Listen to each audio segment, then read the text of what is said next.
오늘은 제4과 성령님은 누구신가? 먼저 서론을 제가 읽겠습니다. 기독교인치고 성령님을 언급하지 않는 이가 없습니다만 성령님께서 어떤 분이신지 정확하게 알고 있는 사람은 그리 흔치 않습니다. 예수님에 대한 열정만큼 성령님을 알려는 열정을 갖고 있지 않기 때문입니다. 그러나 예수님께서는 당신 대신 성령님께서 오실 것을 확약하셨습니다. 한번 찾아보십시다. 요한복음 16장 7절에서 8절.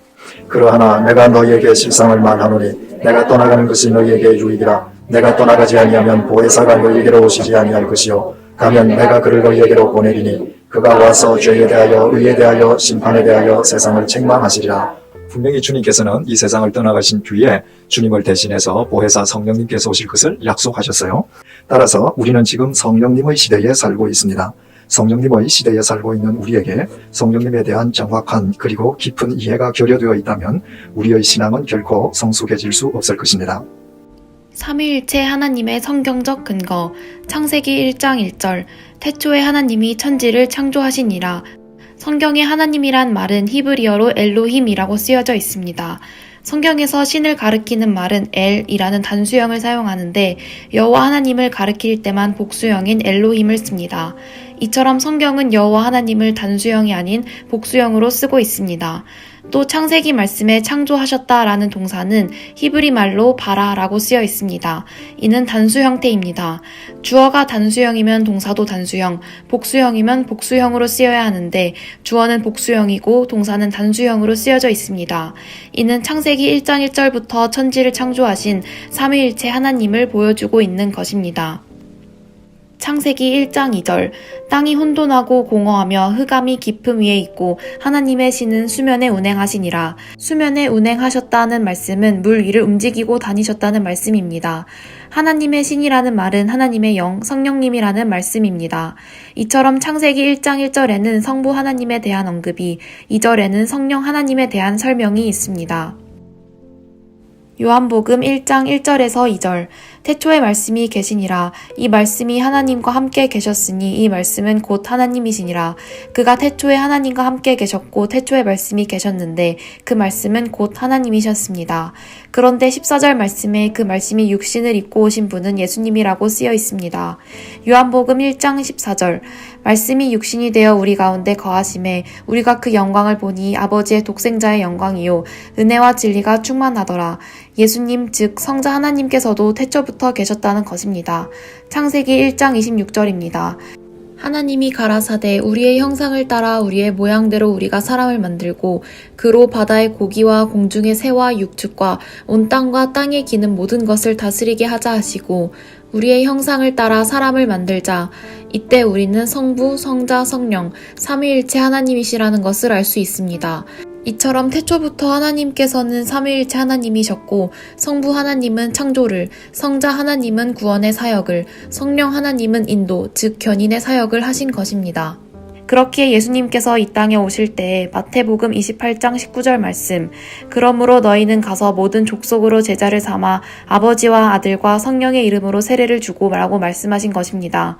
예수님께서도 아버지와 아들과 성령 삼위일체 하나님의 이름으로 세례를 명령하셨습니다. 또 고린도후서 13장 13절에 주 예수 그리스도의 은혜와 하나님의 사랑과 성령의 교통하심이 너희 무리와 함께 있을지어다. 바울이 축도의 말씀을 삼위일체 하나님의 이름으로 하고 있음을 성경에서 보여주고 있습니다. 바로 그 삼위일체 하나님으로서의 성령님을 우리가 배우려는 것입니다. 자, 두 번째로 삼위일체 하나님의 특성이 뭔가? 삼위일체라는 것을 아주 한마디로 축약해서 설명하면 하나의 본질의 세 개의 위격이라는 말이에요. 위격이라고 하는 것은 지위와 품격이다 이런 말이죠. 그러니까 성부, 성자, 성령 이처럼 각각 다른 지위와 품격이 하나의 실체로서의 하나님 안에 동시에 존재한다는 것입니다. 그런데 이렇게 설명하면 참 어려워요. 그래서 이 삼위일체 하나님을 여러분들이 아주 기억하기 쉽게 두 가지로 설명할 수 있어요. 첫째, 하나님은 한 분이시지만 세 분이신 것이죠. 사람들은 삼위일체 하나님을 흔히 한 인간의 각각 다른 직임으로 설명해요. 그런데 하나님은 한 분이시지만 세 분이시기 때문에 하나님께서는 어디든지 계실 수 있는 거예요. 만약에 하나님께서 각각 상대에 따라서 직임만 달라지는 분이시라면 하나님께서 인간을 구원하시기 위해서 인간의 육신을 입고 이 땅에 오셨을 때 하늘은 비어 있어야죠. 그런데 성자 하나님께서 이 땅에 오셔서 겟셋마네에서 기도할 때 누구에게 기도하셨어요? 성부 아버지께 기도하셨단 말이에요. 성자 하나님께서는 이 땅에 계셨지만 성부 하나님께서는 여전히 하늘에 계셨단 말이죠. 그래서 한 분이시지만 세 분으로 존재하시는 이 하나님을 우리에게 명확하게 보여주는 성경 구절이 있습니다. 마태복음 3장 16절에서 17절. 예수께서 세례를 받으시고 곧 물에서 올라오실새 하늘이 열리고 하나님의 성령이 비둘기같이 내려 자기 위에 임하심을 보시더니 하늘로서 소리가 있어 말씀하시되 이는 내 사랑하는 아들이요 내 기뻐하는 자라 하시더라. 지금 예수님은 어디 계시죠? 땅에 세례를 받으시고 물에서 땅으로 올라오셨어요. 성령님은 비둘기처럼 예수님에게 임하고 계셔요. 하나님께서는 하늘에서 당신의 소리로 이는 내 기뻐하는 아들이라고 말씀하고 계셔요. 하나님은 한 분이시지만 세 분이시기 때문에 땅과 하늘과 그 사이 이 온 세상에 편만하게 계실 수 있으신 것이죠. 두 번째 특징은 하나님께서는 세 분이시면서 또한 한 분이시라는 거예요. 만약에 성부, 성자, 성령님께서 각각 세 분으로만 존재하신다면 삼위일체 하나님이 아니라 각각 다른 세 분의 신이시죠. 그런데 이 세 분은 세 분이시면서 또 한 분이라는 거예요. 그래서 성부 하나님께서는 창조의 사역을, 성자 하나님께서는 구원의 사역을, 성령 하나님께서는 견인의 사역을 하심에도 그 세 위격의 사역은 조금도 어긋나거나 모순됨이 없이 완전한 통일과 조화와 일치를 이루는 것입니다. 에베소서 4장 5절에서 6절을 찾아보십시다. 주도 하나이요 믿음도 하나이요 세례도 하나이요 하나님도 하나이시니 곧 만유의 아버지시라. 만유 위에 계시고 만유를 통일하시고 만유 가운데 계시도다. 하나님은 세 분의 위격으로 계시지만 한 분이시기에 그 삼위일체 하나님은 만유를 통일해 가셔요. 세 분이 한 분이 아니라면 이 통일성은 있을 수 없는 것이죠. 그렇다면 우리가 질문할 수 있잖아요. 어떻게 한 분인데 세 분이고 세 분인데 한 분이 있을 수 있는가? 간단해요. 하나님이시기 때문에 가능한 겁니다. 바꾸어 말하면 하나님은 본래 그런 분이세요. 개는 네 발로 걷죠. 개가 어떻게 사람이 두 발로 걷는가? 아무리 규명한다 한들 어떻게 규명이 되겠어요? 개는 사람은 본래 두 발로 걷는 존재 받아들이면 되는 거예요. 왜? 개와 우리는 다르니까. 하나님은 본래 그런 분이세요. 그리고 하나님이시기 때문에 가능한 거예요. 하나님께서 어떻게 삼위일체 되시는가? 그것은 인간에게 있어서 규명의 대상이 아니고 믿음으로 수용의 대상인 거예요. 그 하나님을 받아들이면 되는 거예요. 하나님이 삼위일체 되심이 중요한 이유. 그렇다면 하나님의 삼위일체 되심이 중요한 이유는 무엇일까요? 첫째로 하나님께서 삼위일체 하나님이시기 때문에 비로소 유일신일 수 있는 것입니다. 타락한 인간은 스스로 하나님이 되기 위해서 바벨탑을 짓습니다. 이러한 인간을 하나님께서는 흩으셨습니다. 하나님을 상실한 인간은 하나님에 대한 바른 신관을 갖기까지 오랜 시간 몇 단계를 거치게 됩니다. 다신관, 제일 먼저 다신관입니다. 이 세상의 모든 것이 신들인 것입니다. 나무도 바위도 별도 신입니다. 이 세상이 온통 신들의 세상인 만큼 신들의 활동 영역은 제한적이었습니다. 이 원시적인 다신관 시대를 거쳐 인간이 신에 대해 가졌던 신관은 일신관입니다. 일신관은 많은 신들 가운데 한 부족이나 국가가 하나의 신을 택하는 것입니다. 다신관보다 신의 영역은 커졌지만 국경을 넘어서면 그 효력을 발휘하지 못합니다. 유일신관, 그 다음에는 천지를 창조하신 하나님에 대한 바른 신관을 인간이 갖게 되었습니다. 이는 유일신관입니다. 일신관은 많은 신들 가운데 인간이 하나의 신을 선택해서 믿는 것입니다. 그러나 유일신이라고 하는 것은 본래부터 한 분밖에 없으며 어느 특정 지역만을 총괄하시는 분이 아닌 온 우주 만물, 생사화복을 주관하시는 하나님이 유일하신 하나님이신 것입니다. 성부, 성자, 성령 하나님이 삼위일체 하나님으로 계시기에 하늘과 땅과 바다 어디서든 그분은 역사하실 수 있는 것입니다. 두 번째로 삼위일체 하나님이 중요한 이유는 우리 인간에게 있어서 하나님이 삼위일체 하나님이시기 때문에 하나님 한 분을 부르는 것으로 우리는 족한 것입니다. 하나님의 이름을 부를 때 그 하나님 안에는 예수 그리스도와 성령님이 함께 역사하시는 것입니다. 또 예수님을 부를 때 그분 안에서 성부 하나님과 성령 하나님이 함께 역사하시는 것입니다. 그리고 성령님을 부를 때 그 성령님 안에서 성부와 성자 하나님께서 역사하시는 것입니다. 따라서 우리가 믿는 성령님은 전혀 다른 별개의 존재로서의 성령님이 아니라 바로 천지를 창조하신 삼위일체 하나님으로서의 성령님인 것을 우리는 알고 믿는 것입니다. 예수님의 성령님에 대한 설명, 왜 성령님을 받아야 하는가를 알게 됩니다. 첫째로 성령님의 호칭에 대해서 살펴보십시다. 1번 요한복음 14장 16절이에요. 내가 아버지께 구하겠으니 그가 또 다른 보혜사를 너희에게 주사 영원토록 너희와 함께 있게 하시리니 예수님께서 성령님을 가리켜서 뭐라고 부르셨어요? 보혜사. 이 보혜사라고 하는 것은 헬라 말로 파라클레토스라고 하는데 그것은 우리말로 돕는 자, 영어로 헬퍼죠. 돕는 자 혹은 위로자 이런 말씀이세요. 성령님은 위로하시는 분이시고 우리를 도우시는 분이세요. 그래서 내가 성령님 안에서 살아간다라고 하는 것은 그분의 인격 속에서 나의 인격이 변화되어 가는 것을 의미하는 것이죠. 두 번째로 예수님께서 성령님을 뭐라고 부르셨는가? 바로 그 다음 구절인 요한복음 14장 17절을 보십시다. 저는 진리의 영이라 세상은 능히 저를 받지 못하나니 이는 저를 보지도 못하고 알지도 못함이라. 그러나 너희는 저를 아나니 저는 너희와 함께 거하시며 또 너희 속에 계시겠습니다. 뭐라고 부르셨습니까? 진리의 영이시다. 성령님은 우리를 진리의 길로 인도해 주시는 빛이세요. 그래서 우리가 성령님과 함께 살아간다는 것은 진리를 떠나서는 불가능한 것이죠. 성령의 사람은 진리와 불가분의 관계에 있음을 알게 됩니다. 두 번째로 예수님께서 성령님의 역할을 뭐라고 설명하셨는가? 첫째로 요한복음 14장 26절 보십시다. 보혜사 곧 아버지께서 내 이름으로 보내실 성령 그가 너희에게 모든 것을 가르치시고 내가 너희에게 말한 모든 것을 생각나게 하시리라. 역할이 뭐죠? 말씀을 가르치시고 생각나게 하신다. 내가 아무리 성경에 대한 지식을 많이 갖고 있어도 내가 성령님 안에 거하지 않을 때 성령님께서 그 말씀을 내 삶의 현장에서 생각나게 해주시지 않으면 나는 예수 그리스도인으로 살아가기가 어렵습니다. 두 번째로 성령님의 역할은 요한복음 16장 7절에서 8절이에요. 그러하나 내가 너희에게 실상을 말하노니 내가 떠나가는 것이 너희에게 유익이라. 내가 떠나가지 아니하면 보혜사가 너희에게로 오시지 아니할 것이요 가면 내가 그를 너희에게로 보내리니 그가 와서 죄에 대하여 의에 대하여 심판에 대하여 세상을 책망하시리라. 성령님의 두 번째 역할은 우리를 책망해 주시는 겁니다. 내가 깨어있는 영혼의 소유자라면 성령님께서는 당신의 방법으로 우리의 양심을 찌르시고 책망하십니다. 그래서 우리의 삶이 달라지는 거예요. 그래서 성령님의 사람들은 언제나 싱싱하게 살아있는 양심의 소유자가 됩니다. 세 번째로 성령님께서 하시는 역할 요한복음 16장 13절입니다. 그러하나 진리의 성령이 오시면 그가 너희를 모든 진리 가운데로 인도하시리니 어떻게 하신다고요? 우리를 진리로 인도해 주세요. 성령님께서는 책망도 하시지만 말할 수 없는 사랑으로 당신의 방법으로 우리를 친히 진리로 끌고 가셔요. 여러분 우리가 오늘 이 자리에 이 시간에 앉아있기까지 주님께서 우리를 위해서 얼마나 많은 드라마를 만드셨어요. 그 결과로 우리가 지금 이 밤에도 하나님의 말씀 진리를 배우겠다고 와 있는 것이거든요. 그러므로 우리가 그분에게 깨어 있을 때 우리는 날로 더 깊은 진리의 사람으로 원숙해가는 것이죠. 성령님의 역사, 성령님께서 함께 하실 때 나타난 역사를 살펴보도록 하겠습니다. 감동, 성령님께서는 사람을 감동시키시는 분이십니다.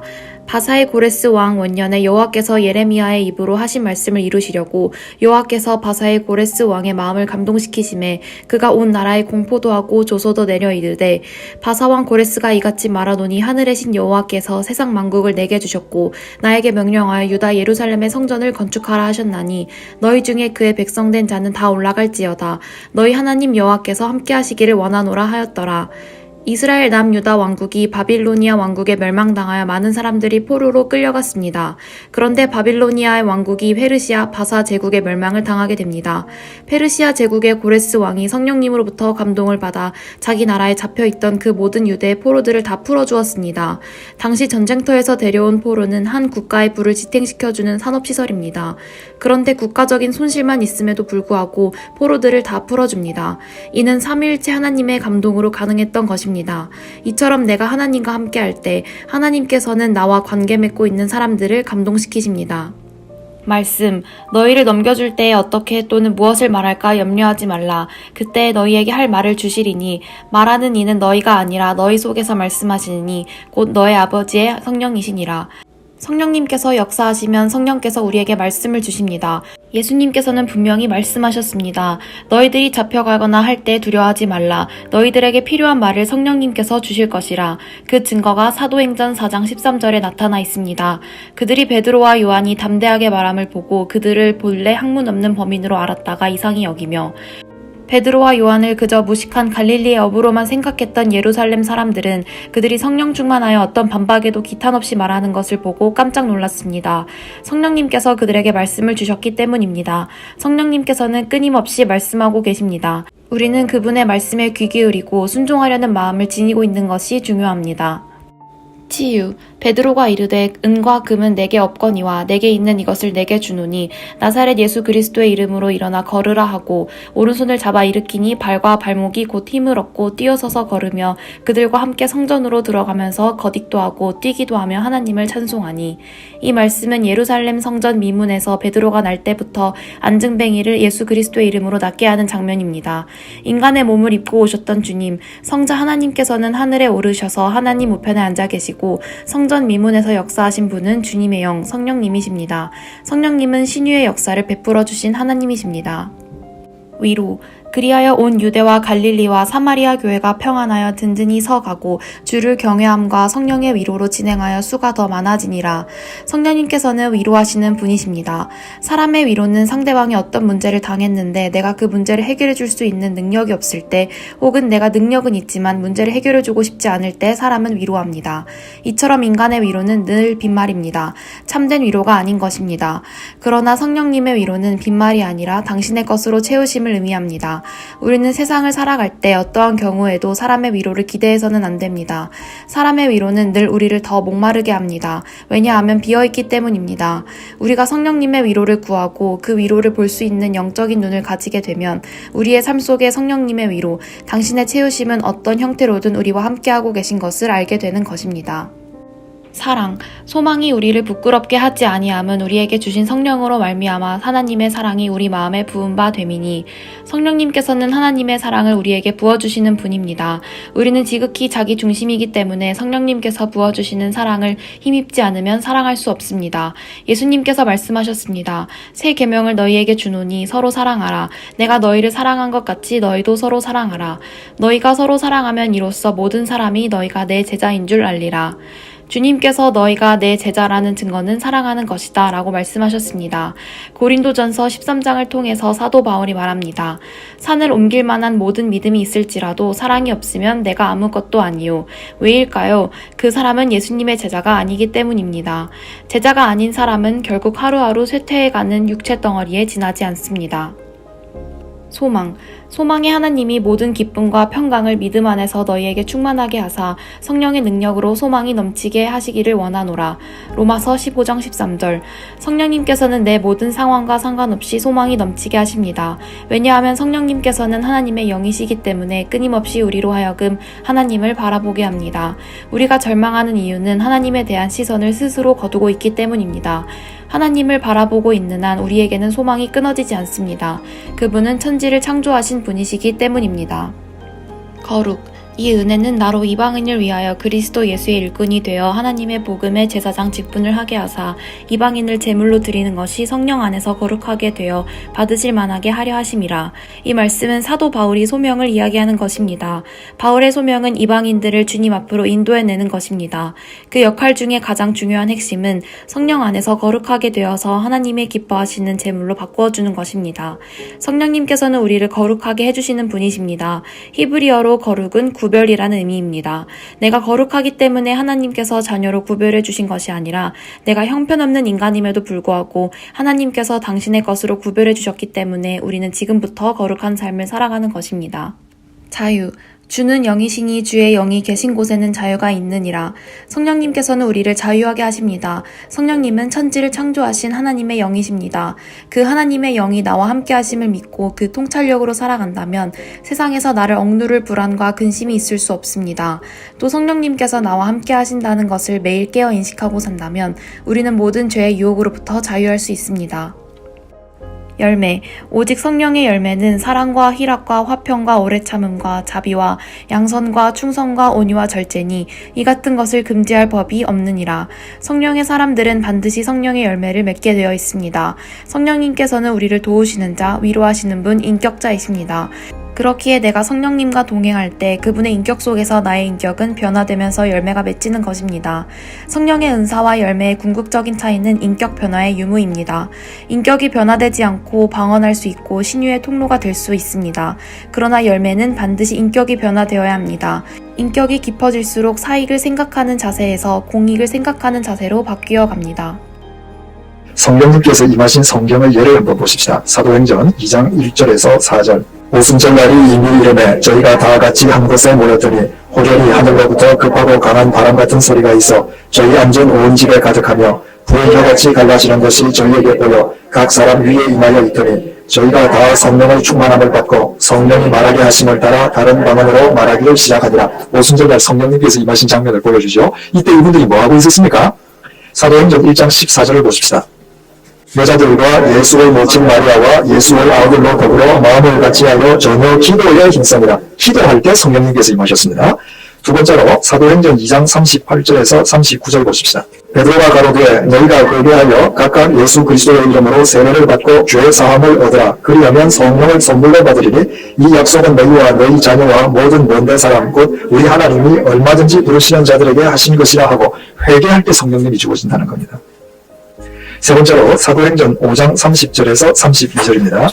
너희가 나무에 달아 죽인 예수를 우리 조상의 하나님이 살리시고 이스라엘로 회개케 하사 죄 사함을 얻게 하시려고 그를 오른손으로 높이사 임금과 구주를 삼으셨느니라. 우리는 이 일의 증인이요 하나님이 자기를 순종하는 사람들에게 주신 성령을 그러하니라. 뭐하는 사람에게 성령을 주셨다고요? 순종하는 사람들에게. 사도행전 8장 17절입니다. 이에 두 사도가 저희에게 안수함에 성령을 받는지라. 안수할 때 성령께서 임하셨다. 사도행전 10장 44절에서 46절. 베드로가 이 말을 할 때에 성령이 말씀 듣는 모든 사람에게 내려오시니 베드로와 함께한 할례받은 신도들이 이방인들에게도 성령 부어주심을 인하여 모으다니 이는 방언을 말하며 하나님 높임을 드러내리라. 자, 뭐 할 때 성령님께서 임하셨어요? 말씀을 들을 때, 기도할 때, 회개할 때, 순종할 때, 안수할 때, 말씀을 들을 때 성령님께서 임하셨는데 이 모든 경우에는 두 가지 공통점이 있습니다.